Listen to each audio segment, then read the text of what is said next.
Belongs to की plasma membrane. जो अपन ने कल पढ़ा था कि ग्लाइकोजन एक रिजर्व फूड मटेरियल है।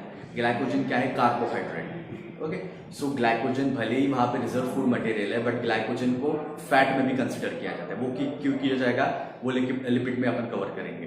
But most of our cell is made up of protein. और दूसरा, around 60 to 70% of animals body is made up of protein. Animal में मेल और फीमेल में परसेंटेज वेरी करता है, but on an average 60 to 70% of the body in case of animal और specifically humans is made up of protein. अब इसीलिए protein जो है वो इम्पोर्टेंट फैक्टर है, मतलब सभी इंपॉर्टेंट है वैसे तो, क्योंकि चारों बायोमोलिक्यूल के अलावा अपनी बॉडी नहीं बन सकती या एक सेल ही नहीं बन सकती। सो उस सेल का या उस बॉडी का सिर्फ 60 to 70% पार्ट, और मेल के केस में थोड़ा ज्यादा प्रोटीन से बना रहता है। Protein is a major component of muscles.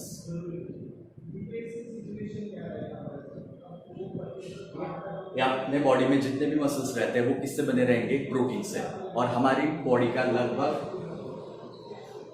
40% body is made up of muscles.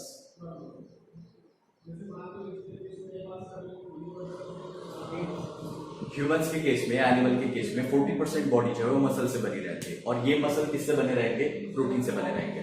और इसके अलावा जो भी अपने बॉडी में connective tissue, protein, respiratory pigment जो अपने आरबीसी के अंदर रहते हैं, हीमोग्लोबिन, ये सभी चीजें जो रहती है वो प्रोटीन से बनी रहती है। That's why protein is one of the major component of our body.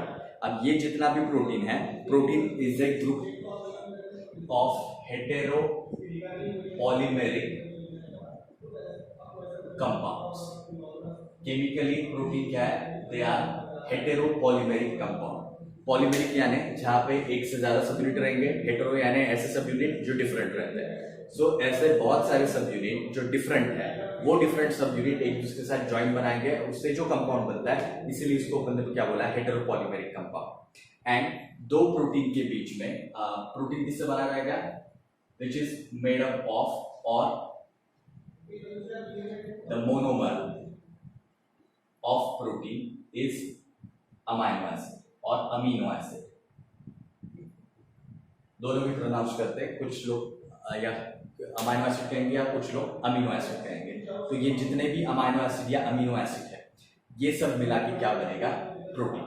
So protein जो है वो हेटेरोपॉलीमेरिक कंपाउंड है। अब ये जितने भी प्रोटीन है, ये तो एक लीनियर चेन बनाएंगे, मतलब एक ही प्लेन में, या सिंपल चेन जैसा स्ट्रक्चर, या उसमें कॉइलिंग होता है और उसका स्ट्रक्चरल कंफर्मेशन अलग अलग रहता है। सो ये जितने भी स्ट्रक्चरल कंफर्मेशन है, ये सभी स्ट्रक्चरल कंफर्मेशन जो है वो प्रोटीन के ये अमाइनो एसिड चेन के बीच में होते हैं। अब ये जो दो अमाइनो एसिड रहते हैं, दो अमाइनो एसिड के बीच में जो बॉन्ड रहता है उसको कहते हैं peptide bond.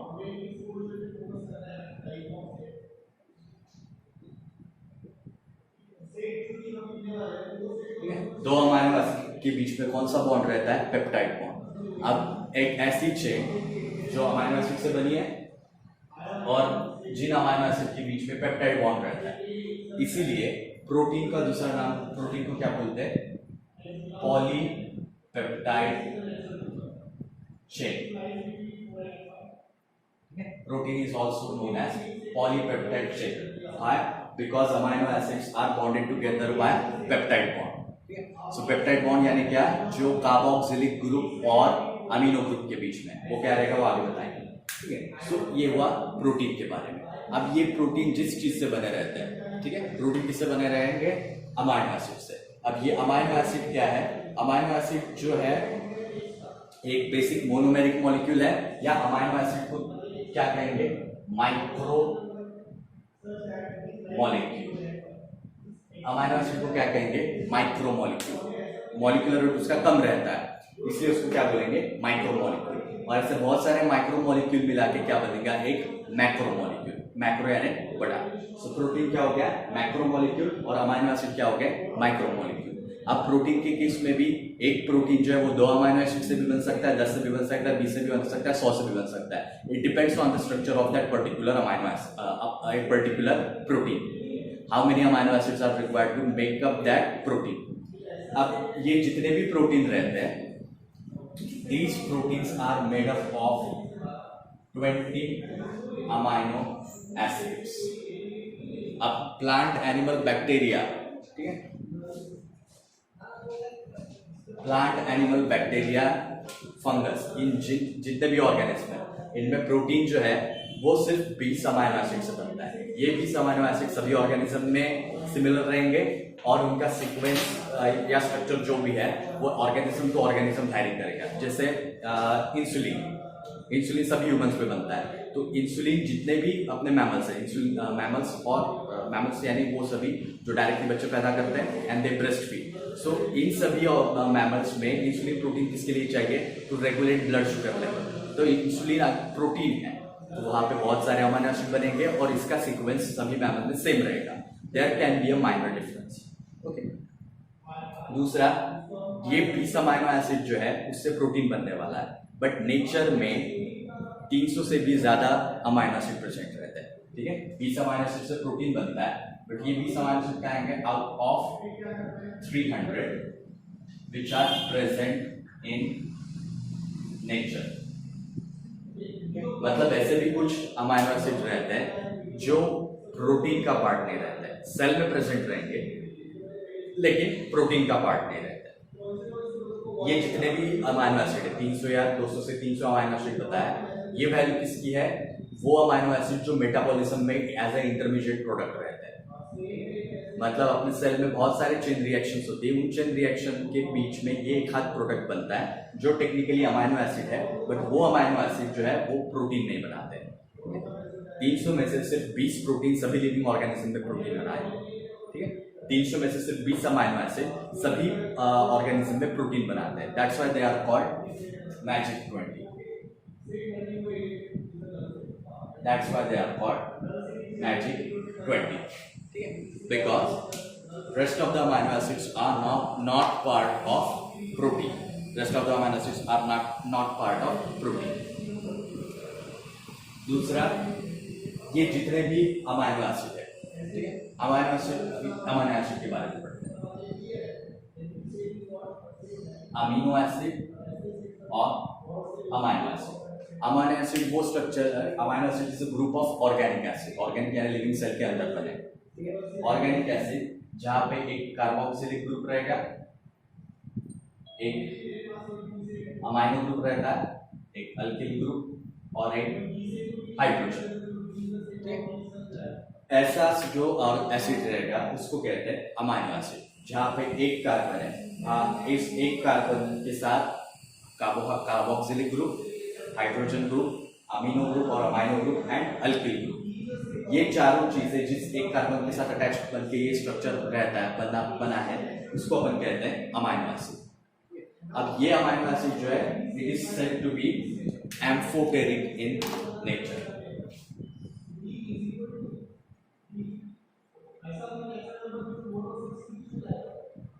The compounds are said to be amphoteric in nature. Amphoteric क्यों बोला? Because they consist of one basic and one acidic group. एक acidic group है, एक basic group है, और दोनों एक दूसरे को बैलेंस करते हैं। ऐसे कंपाउंड एक ही कंपाउंड में एसिडिक ग्रुप भी रहता है और बेसिक ग्रुप भी रहता है, पॉजिटिव चार्ज भी आएगा और निगेटिव चार्ज भी आएगा, तब ऐसे कंपाउंड को क्या कहते हैं, amphoteric compound. And amino acid are amphoteric in nature, क्योंकि जब ये वाटर में डिसॉल्व होगा सो इसका हाइड्रोजन निकल जाएगा और इस पे कौन सा चार्ज आएगा, नेगेटिव। यहाँ पे एक हाइड्रोजन ऐड हो जाएगा और इस पे कौन सा चार्ज आएगा, पॉजिटिव। सो ये कंपाउंड में नेगेटिव चार्ज भी है और पॉजिटिव भी चार्ज भी है और एक ही कंपाउंड में, that's why they are called amphoteric. अब यहाँ पे जो कार्बन रहेगा, एक ऐसा कार्बन जहाँ पे चार अलग अलग ग्रुप अटैच है, ठीक है, एक ऐसा कार्बन जहाँ पे चार अलग अलग ग्रुप अटैच रहते हैं, ऐसे कार्बन को क्या कहते हैं पता है, अलग ग्रुप को अटैच रहता है उसको कहते हैं असिमेट्रिक कार्बन, और चिराल कार्बन और कायरल कार्बन। एंड एक कार्बन यहाँ से काउंट कर रहे हैं, या एक कार्बन सेंटर में, उसी को क्या बोलेंगे, alpha carbon. So amino acid में एक अल्फा कार्बन, कायरल और चिराल कार्बन और असिमेट्रिक कार्बन प्रेजेंट रहता है, means this carbon attach to 4 different group. अब यहाँ पे COOH, ये कौन सा ग्रुप हुआ, कार्बोक्सिलिक एसिडिक ग्रुप, हाइड्रोजन सबको पता है। दिस इज अमाइनो ग्रुप और अमीनो ग्रुप जो बेसिक रहता है। अल्किल ग्रुप ये जो है ये वेरिएबल रहेगा, it can be hydrocarbon chain, ये सिर्फ एक हाइड्रोकार्बन चेन रह सकती है। और 300 अमाइनो एसिड है, मतलब 300 अलग अलग कॉम्बिनेशन रहेंगे अल्किल ग्रुप के। बाकी ये 3 स्ट्रक्चर हाइड्रोजन, अमाइनो ग्रुप और कार्बोक्सिलिक ग्रुप, ये सभी अमाइनो एसिड में कॉमन रहते हैं।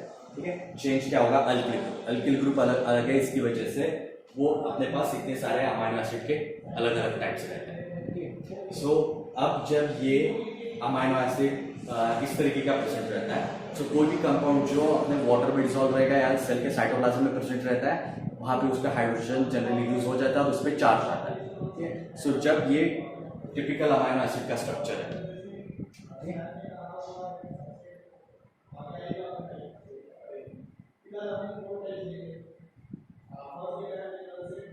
ये जो टिपिकल अमाइनो एसिड का स्ट्रक्चर है, इसके ऊपर चार्ज आ जाएगा, so it becomes H3 COO negative, alkyl group वैसा और हाइड्रोजन चार्ज। और जनरली ये चारों कंपाउंड एक कार्बन पे अटैच्ड है, तो उसमें से जनरली कार्बोक्सिलिक ग्रुप और अमाइनो ग्रुप पे चार्ज आता है।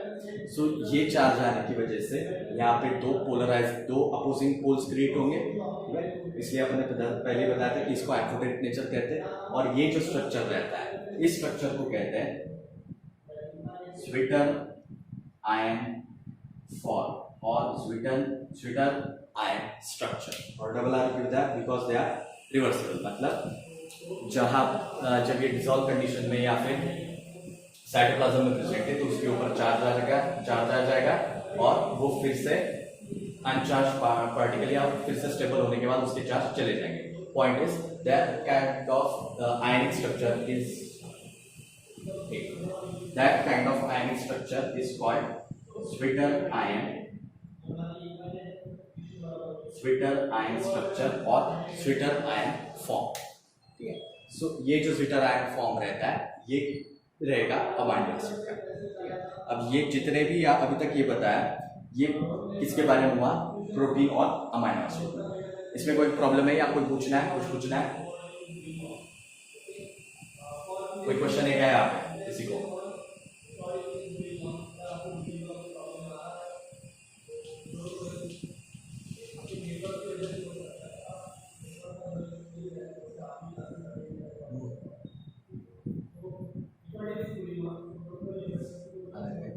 नहीं, ठीक है, ओके बेटा, हुई है।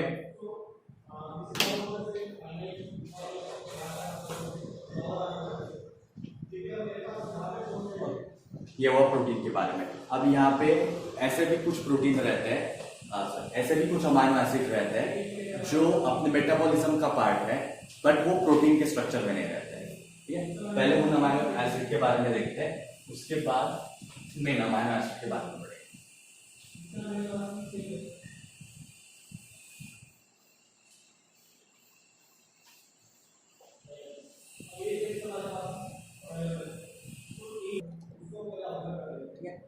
अब ये जितने भी अमाइनो एसिड है, उनको दो कैटेगरी में कैटेगराइज किया जाएगा। एक इसेंशियल अमाइनो एसिड,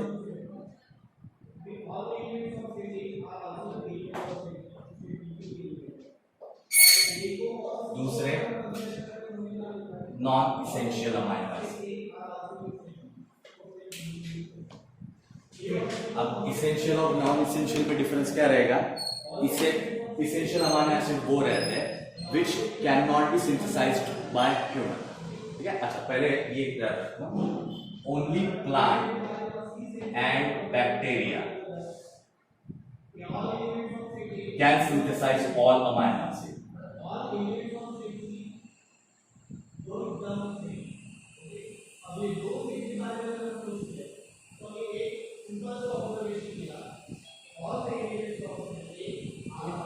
सिर्फ प्लांट और बैक्टीरिया दो ही ऑर्गेनिज्म रहते हैं जो पूरे के पूरे 20 और 20 से भी ज्यादा अमाइनो एसिड बना सकते हैं। ठीक है, लेकिन ह्यूमंस या एनिमल्स जो है वो 20 के 20 अमाइनो एसिड नहीं बना सकते हैं। ठीक है, इन ये जो भी 20 अमाइनो एसिड है जिससे प्रोटीन बनने वाला है, उनमें से वो अमाइनो एसिड जो अपने को डाइट से लेने पड़ते हैं, which need to absorb or obtain from the diet or food. Diet or food. These are called essential amino acid. Essential क्यों है? क्योंकि हमारी बॉडी को बना नहीं सकती, इसलिए अपने को दूसरे सोर्स पे डिपेंडेंट रहना पड़ता है. That's why they are essential. जो हम खुद बना सकते हैं वो अपने लिए essential नहीं है, क्योंकि वो बनाने के पाथवे अपने बॉडी में ऑलरेडी प्रेजेंट है. ये अमीनो एसिड बनाने के पाथवे अपनी बॉडी में प्रेजेंट नहीं रहते. सो ये जो है टोटल 20 में से 10 अमीनो एसिड अपने लिए essential रहेंगे और दूसरे 10 जो रहेंगे these are non-essential amino acids. These are non-essential amino acids which can be synthesized by human body.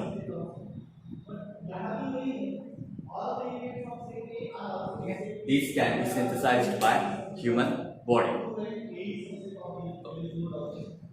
So 20 में से 10 नॉन इसेंशियल और 10 इसेंशियल. और इसके अलावा तीसरी कैटेगरी आएगी, ये हो गया पहला, दूसरा, and third category is non protein amino acid.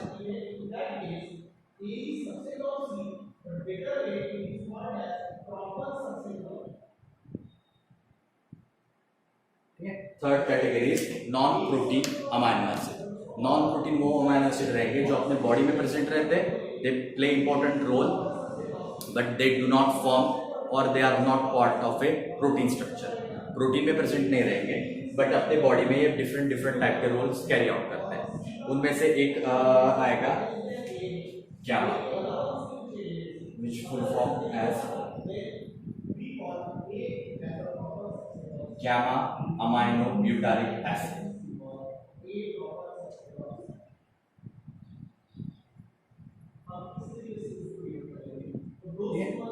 GABA, which is called full form से आएगा गैमा अमाइनो ब्यूटारिक एसिड. अब ये अमाइनो एसिड का डेरिवेटिव है, ठीक है. अमाइनो एसिड के साथ क्या एसिड है? Butyric acid.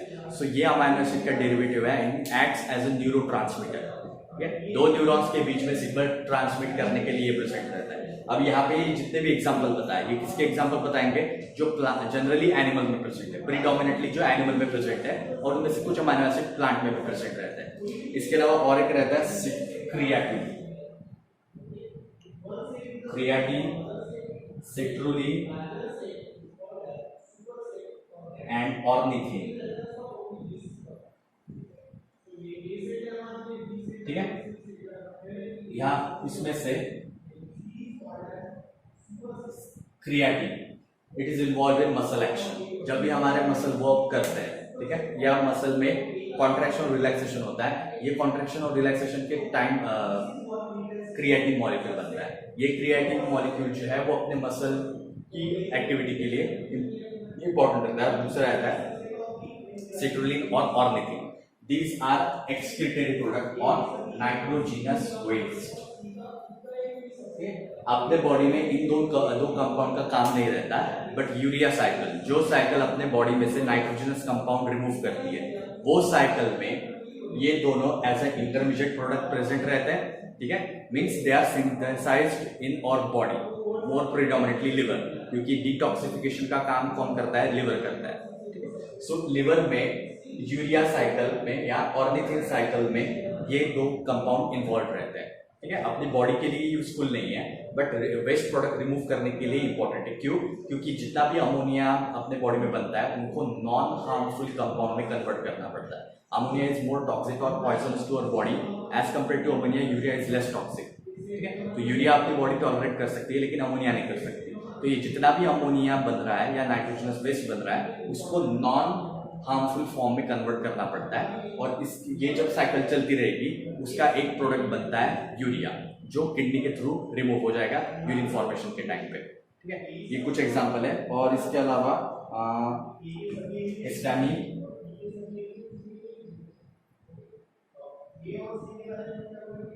Histamine acts as a vasoconstrictor. ठीक है, मतलब ब्लड वेसल का साइज कम ज्यादा करने में हिस्टामिन काम करता है। सो ये वो अमाइनो एसिड है, these are amino acid not entire protein, ये पूरे के पूरे प्रोटीन नहीं है, ये सिर्फ एक अमाइनो एसिड है, बट ये कभी प्रोटीन नहीं बनाते। These are either intermediate product or some of them acts as a neurotransmitter.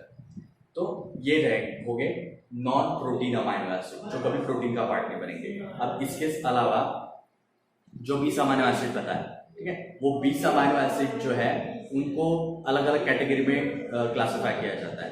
मतलब उनमें अल्किल ग्रुप में हाइड्रोक्सिल, कुछ अमाइनो एसिड में हाइड्रोक्सिल ग्रुप प्रेजेंट रहता है, कुछ अमाइनो एसिड में बेसिक ग्रुप प्रेजेंट रहेगा, कुछ अमाइनो एसिड में एसिडिक ग्रुप प्रेजेंट रहेगा, इसके डिपेंडेंट, और कुछ अमाइनो एसिड में साइक्लिक या बेंजीन स्ट्रक्चर प्रेजेंट रहता है। सो जो अल्किल ग्रुप वहाँ पे प्रेजेंट है अमाइनो एसिड के साथ, उसके बेसिस पे वहाँ पे 2 से 4 या बहुत ज़्यादा 5 से 6 कैटेगरी बताई जाती है, ठीक है। तो उनका स्ट्रक्चर आप सिर्फ स्ट्रक्चर निकाल के दे रहे हैं, उस स्ट्रक्चर को आपको डिटेल में पढ़ने की जरूरत नहीं है, आपको नाम याद रखना है, ठीक है। स्ट्रक्चर क्यों निकाल के देना है, क्योंकि आपको पता होना चाहिए, ठीक है। जनरली 12th के लेवल पे तुमको अमाइनो एसिड का स्ट्रक्चर नहीं पूछते, सिर्फ इतना पूछेंगे इसमें से बेसिक अमाइनो एसिड कौन सा है, इसमें से एसिडिक अमाइनो एसिड कौन सा है, बट स्ट्रक्चर निकाल के रखो।